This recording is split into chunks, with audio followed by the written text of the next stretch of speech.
Over a second option for the shoulder lock, but the good thing about this one, it kind of puts the person in double jeopardy because they have the threat of the shoulder lock. They might tap to that, but you're also putting this person into osaikomi, and we all know that you could win the match by pinning the person too. So it's kind of putting that person between a rock and a hard place, and it looks like this. Okay, person's down.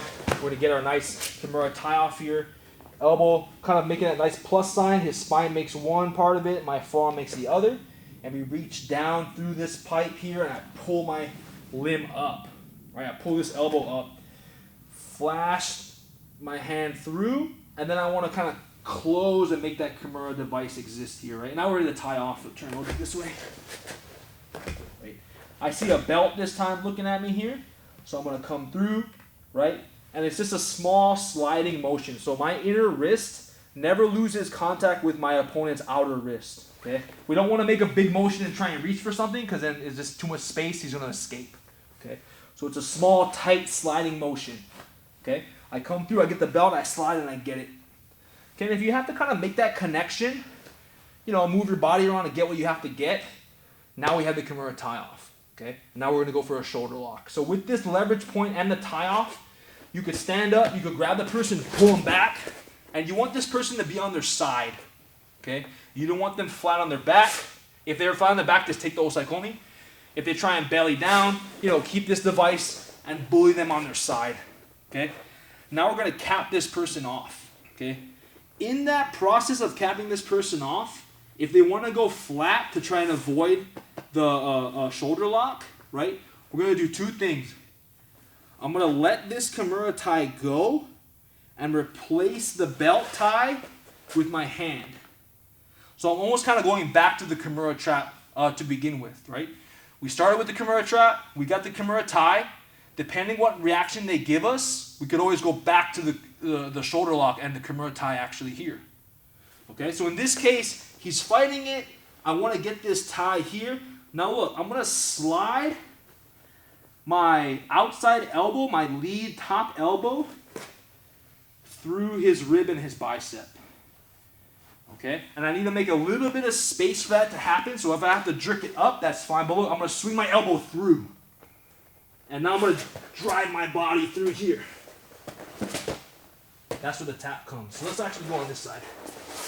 Yeah, perfect. Okay, we're back to the tie off. I let the tie off go, I go back to the Kimura here.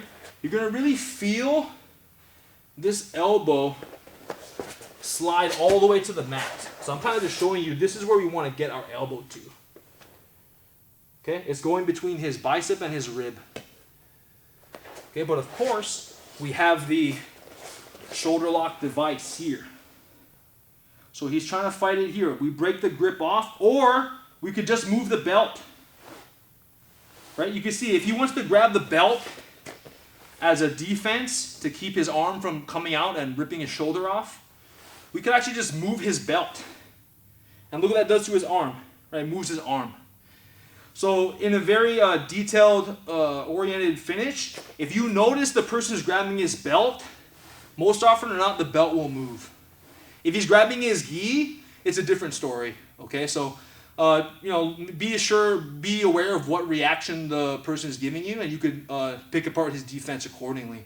So again, if they're grabbing the belt knot, don't believe in that defense too much, the belt will move. So let's look, if he's grabbing his belt, for example, here, we're going to move the belt and his hand in there. Do you see his hand moved? Now my elbow, right, that's grabbing his wrist, is going to slide through that bicep ditch here. It's almost like swinging a bat. I'm going to move my legs.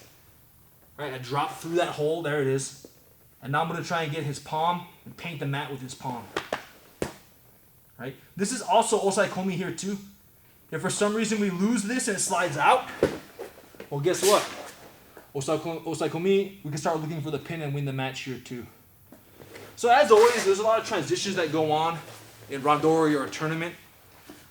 Be aware of the person's defenses. If the pin is there and the osaikomi is there, don't be too greedy. Just take the pin, move on to the next round of the tournament, or get the tap and move on in the round. But yeah, give this one a try.